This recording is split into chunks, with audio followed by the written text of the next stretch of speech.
Some of the makeup you're about to see is so inexpensive it felt like shoplifting. I'm going to prove that you can take inexpensive makeup and make yourself look amazing no matter what your age. Let's dive straight in. We're going to start with the e.l.f. Power Grip Primer.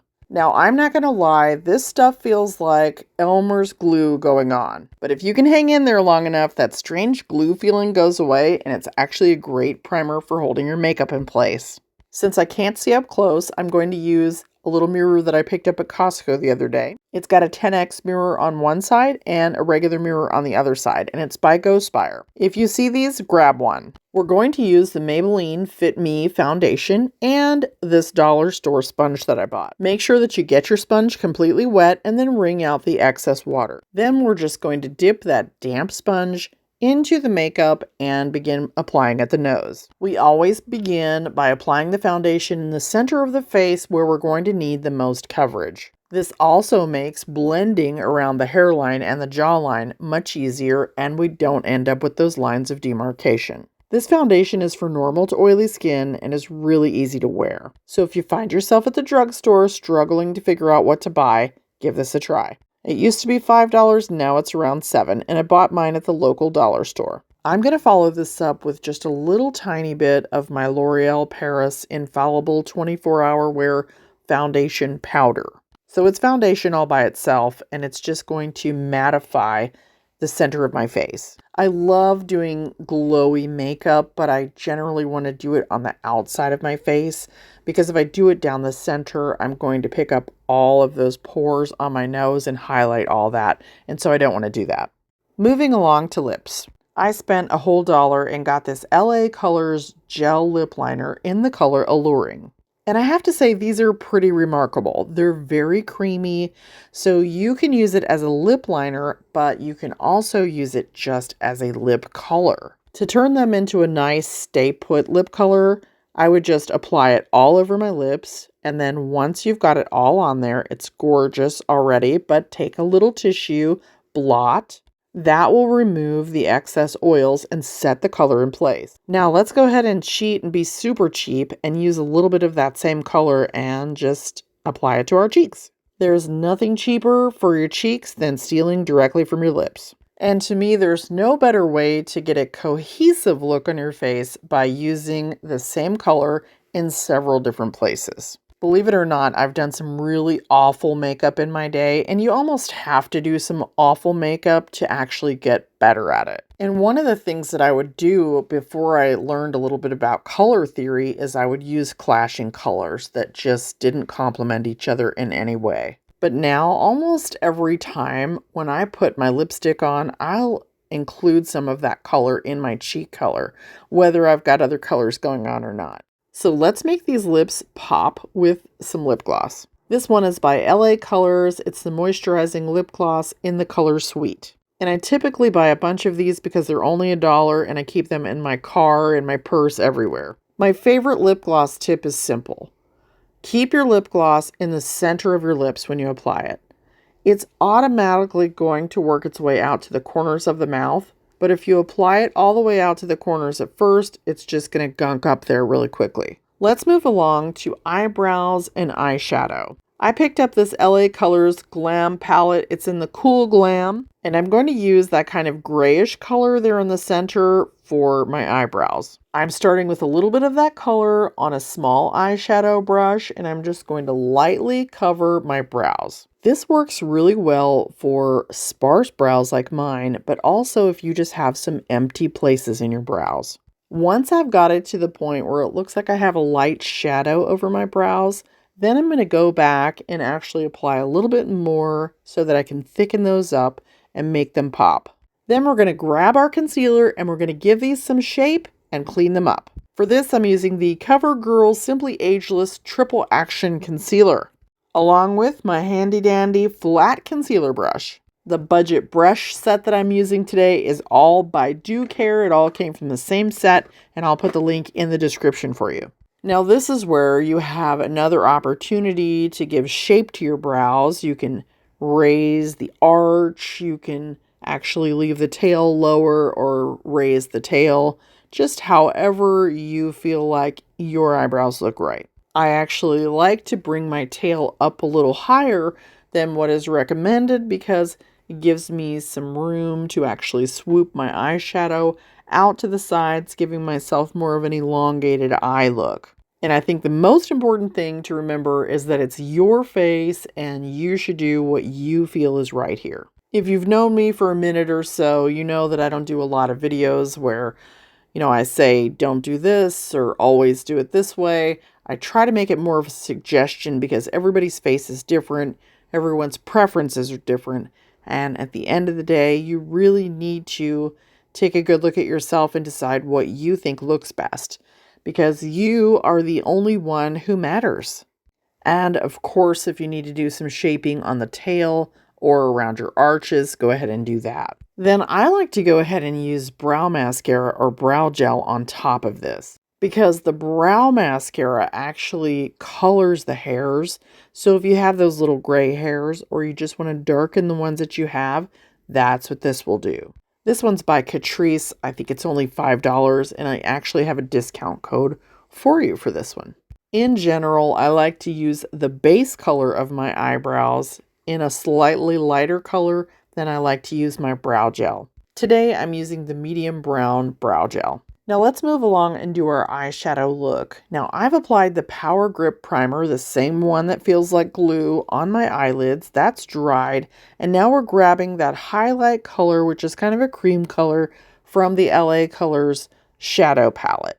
That color is going to go from lash line basically to brow as our base color. And since I'm not used to using these LA Colors eyeshadows, I'm hoping that that is going to just provide a nice smooth base for the look that we're going to do. So I've grabbed some of that medium brown and I'm just checking it on my hand before I actually start applying it to my eye. It's so much easier to wash off the back of your hand than to remove all of your eye makeup because you've applied too much or the wrong color. And I've got to be honest with you, up until now, I've liked all the makeup that I've used today, but this LA Colors palette, no. I would much rather have the e.l.f. mini bite-sized palettes than this. It worked out fine for my eyebrows, but for my eyelids, it just doesn't blend all that well, and I've had to put too much effort into it. But I think my e.l.f. No Budge matte shadow stick is going to save the day for me here. I love to take these matte cream shadow sticks and start by making like a little tiny wing on the outside of my eyelid. The key to doing this with hooded eyes is to begin where your lid will actually tuck under the extra flesh that's going to sit on top. Then I like to take a small brush and just push it into exactly the place that I want it to be in and very slightly blend just on the edges. And that way it still gives me a little bit of a lift on my eyelid, but it's also softer than if I just drew it on there. And I love how versatile these e.l.f. cream shadow sticks are because they can be easily used as a base coat for other eyeshadow, or you can use them for eyeshadow themselves, mix them up, use them for eyeliner, which is a really cool thing. Especially with the state of my eyelids, I'm just not a huge eyeliner fan most days. So if eyeliner is not looking great on you anymore, give this a try. You can always smudge it out and make it really soft looking. And I'll be honest, I really love my caviar sticks, but they're like $36. And these e.l.f. No Budge matte shadow sticks are like $5. So now I'm going to go back to that palette, grab some of that darker brown, and just tap it over that teal. This is going to make those colors come alive more and give it a beautiful woodsy, earthy look. Now one final blend and we'll soften this all up. And then let's move on to some finishing touches. We're going to grab that highlight color, which is that cream color. And it's just going to go right in that little spot right there. And it's just going to give me a little bit of a wide, sort of doe-eyed look by doing it that way. Then for a very slight blend inward, the goal here is to not overblend, but just to smooth the colors out. Then we'll grab some of that insanely white highlight powder, and that's going to go directly under the brow bone to sort of give it a little lift. You know, good makeup is less about how good the makeup is and more about how good you are with the makeup. And of course, the details Sure, it's nice to have all the expensive stuff. I'm not going to lie to you. It is. It's fun. But at the end of the day, it's not so much about how great the products are. It's about how good you get with what you have. And I didn't get good with what I have by using expensive good stuff. I got better at what I do by using the cheap stuff. Speaking of cheap, I bought this Melted Sun Cream Bronzer by Catrice Cosmetics the other day. And I honestly could not have been happier with it. You can apply it with your fingers, but honestly, when you put it on with a brush, it's so nice and light and it blends so well. It goes on like a bougie expensive cream, but it only costs $5. And remember what I said about keeping the colors in your cheeks and your lips and all over your face cohesive? Well, here I'm taking kind of an orangey tan color and I'm putting it all over, but it all still works because I've included some of that lip color in my cheek colors already. So don't be afraid to use 2 or 3 different colors on your cheeks if you can't find the right color. Think about how your face looks on a warm day in the summertime.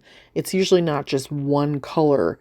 You know, it might have red and pink and a little orange or a little yellow. So don't be afraid to mix your colors and make them really work for you.